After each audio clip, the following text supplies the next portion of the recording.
안녕하세요. 글 읽는 레인보우입니다. 오늘은 기억의 온도라는 글을 낭독하려 합니다. 우리는 매일 수많은 순간들을 살아갑니다. 그중 어떤 것은 기억되고 어떤 것은 잊혀집니다. 하지만 정말로 잊혀지는 것일까요? 아니면 단지 다른 형태로 우리 안에 남아있는 것일까요? 이 글은 그런 물음에서 시작되었습니다. 기억이란 무엇인가? 왜 어떤 순간은 선명하고 어떤 순간은 흐릿한가? 그리고 우리는 왜 기억 때문에 울고 기억 때문에 웃는가? 기술은 모든 것을 완벽하게 기록할 수 있다고 말합니다. 하지만 진짜 중요한 것은 기록되지 않습니다. 그것은 온도이고 떨림이고 향기입니다. 오늘 이 시간 함께 기억에 대해 생각해 보면 좋겠습니다. 그럼 글의 낭독을 시작하겠습니다. 기억의 온도. 이정호. 서랍 속 시간. 오래된 서랍을 열면 시간이 쏟아집니다. 바랜 편지 한 통, 작아진 반지 하나, 말라버린 꽃잎. 쓸모없지만 버릴 수 없는 것들. 어떤 물건은 용도가 아니라 의미로 존재합니다. 할머니의 손거울에는 아직도 손때가 묻어 있습니다. 그 거울을 들면 할머니가 젊은 날 아침마다 무슨 생각을 했을까 궁금해집니다. 거울은 얼굴을 비춥니다. 하지만 오래된 거울은 시간을 비춥니다. 기억은 이렇게 옵니다. 갑자기 그러나 필연적으로. 햇살의 순간. 친구가 창가에서 말했습니다. 이빛, 엄마가 좋아하던 시간대야. 오후 3시의 햇살이 그의 얼굴을 비췄습니다. 그 순간 나는 알았습니다. 그가 지금 다른 시간 속에 있다는 것을. 우리는 큰 사건만 기억한다고 생각합니다. 하지만 진짜 기억은 작은 것에 깃듭니다. 함께 먹던 간식의 단맛, 현관에서 나던 냄새, 누군가 기다려주던 날의 안도감. 기억은 감각으로 옵니다.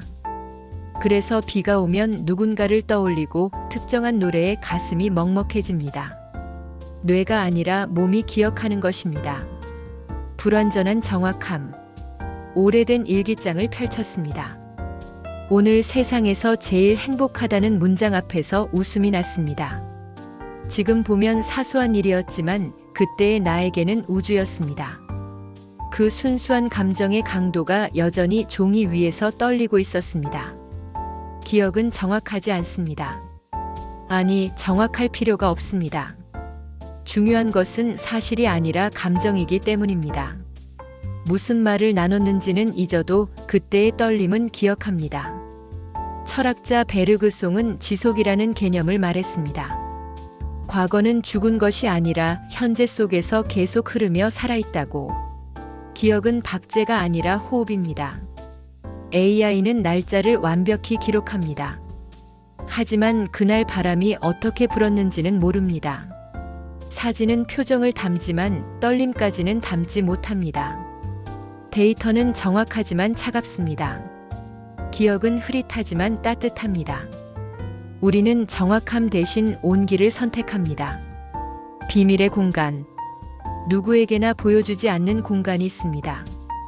거기에는 삶의 증거들이 쌓여 있습니다. 오래된 편지, 첫 월급으로 산 물건, 헤어진 사람의 흔적, 부모님이 남긴 것들. 실용적 가치는 없습니다. 하지만 버릴 수 없습니다. 그것들은 물건이 아니라 증명이기 때문입니다. 나는 이런 순간들을 살아낸 사람이라는 조용한 증언입니다.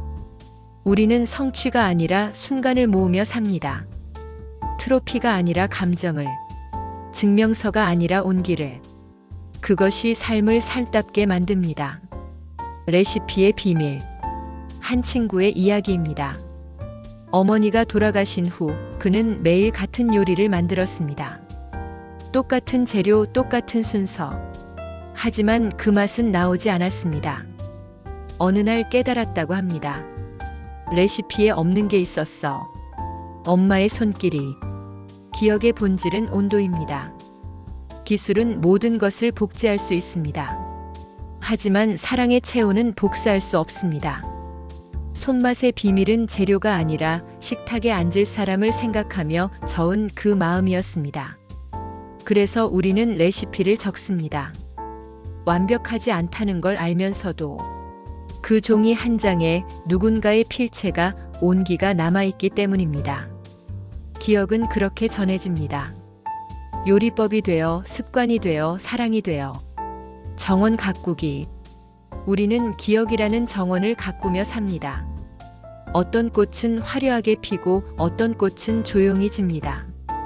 어떤 나무는 뿌리를 깊이 내리고 어떤 풀은 바람에 날아갑니다. 완벽한 정원은 없습니다.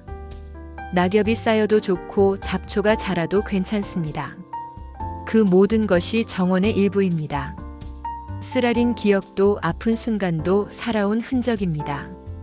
봄이 되면 정원은 다시 깨어납니다. 잊었다고 생각한 감정들이 생각지 못한 순간에 다시 꽃으로 피어납니다. 그것이 기억의 생명력입니다. 죽지 않고 다만 잠들어 있다가 계절이 오면 다시 피어나는 것. 향기의 문. 작가 프루스트는 과자 향기로 과거로 돌아갔습니다. 우리에게도 그런 향기들이 있습니다. 부모님 방에서 나던 냄새, 할머니 옷장의 향, 첫사랑이 쓰던 향수, 어린아이의 머리카락 냄새. 향기는 가장 정직한 기억의 통로입니다. 어떤 냄새를 맡는 순간 우리는 조건반사적으로 그때로 돌아갑니다. 시간 여행에 티켓이 필요 없습니다.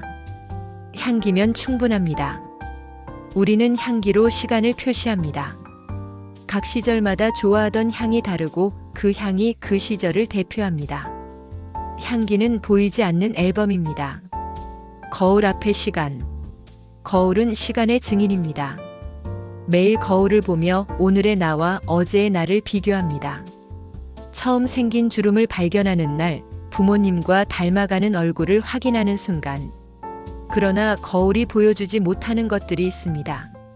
살아오며 쌓인 강인함, 웃음 뒤에 숨긴 아픔, 사랑하는 법을 배워온 과정. 진짜 아름다움은 눈에 보이지 않습니다. 나이 들수록 우리는 깊어집니다. 외모가 아니라 존재가 깊어지는 것입니다. 겪어온 일들이 깊이가 되고 감정의 폭이 너그러움이 되고 상처가 지혜가 됩니다. 주름은 당신이 얼마나 많이 웃었는지의 증거입니다. 살아온 모든 날이 얼굴에 새겨져 있습니다. 그것이 진짜 아름다움입니다. 몸의 기억. 피아노를 배웠던 사람은 압니다. 손가락이 기억한다는 것을. 10년을 안 쳐도 처음 배웠던 곡은 손가락이 알아서 움직입니다. 머리가 아니라 몸이 기억하는 것입니다. 우리 몸에도 기억이 새겨져 있습니다. 누군가를 안았던 팔의 감각, 손을 잡았던 손바닥의 온기, 첫 키스의 떨림, 이별의 눈물을 닦던 손등의 축축함. 몸은 일기장입니다. 살아온 모든 순간이 세포 하나하나에 기록되어 있습니다. 그래서 가끔 특정한 자세를 취하면 특정한 감각이 되살아납니다. 몸이 기억을 깨우는 것입니다. 스며드는 것. 기억은 남지 않습니다. 스며듭니다. 겨울비가 땅 속으로, 햇살이 피부 속으로, 음악이 영혼 속으로 스며들 듯 우리의 기억도 조용히 그러나 확실하게 우리 안으로 스며듭니다. 우리는 모든 것을 흡수하며 삽니다. 가족의 감정, 친구의 아픔, 세상의 슬픔까지. 때로는 너무 많이 느껴서 힘들지만 그것이 우리의 능력입니다. 깊이 느끼고 오래 기억하고 진심으로 공감하는 것. 우리는 기억의 형태로 살아갑니다. 부모의 목소리를 닮은 채로, 스승의 가르침을 이어받은 채로, 친구의 따뜻함을 배운 채로. 우리는 사랑했던 모든 사람들의 합입니다. 그리고 그것이 아름답습니다. 완벽하지 않지만 바로 그래서 더 아름답습니다. 여기까지 작가님의 글 기억의 온도를 낭독했습니다. 기억은 짐이 아니라 날개입니다. 우리를 과거에 묶어두는 것이 아니라 현재를 더 풍요롭게 만드는 보물입니다. 아팠던 기억도 그것을 견뎌낸 당신을 증명합니다. 행복했던 기억은 다시 행복할 수 있다는 희망입니다. 오늘도 우리는 기억을 만들고 있습니다. 아침의 햇살, 친구의 목소리, 따뜻한 차 한 잔, 창밖의 새소리.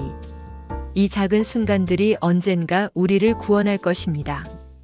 힘든 날, 외로운 밤, 길을 잃었을 때 이 기억들이 속삭일 것입니다. 너는 사랑받았던 사람이야. 너는 행복했던 적이 있어.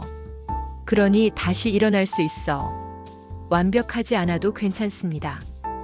정확하지 않아도 괜찮습니다. 그것이 마음을 움직인다면 그것이 진짜 기억입니다. 그리고 진짜 기억은 절대 사라지지 않습니다. 다만 형태를 바꾸어 더 부드럽고 따뜻한 것이 되어 우리 안에 영원히 머물 뿐입니다. 우리는 기억으로 만들어진 사람입니다. 그리고 그것이 우리를 아름답게 만듭니다.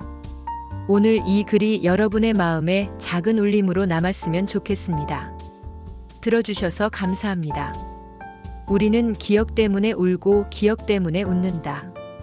그리고 그 눈물과 웃음이 우리가 진짜로 살아있다는 증거다.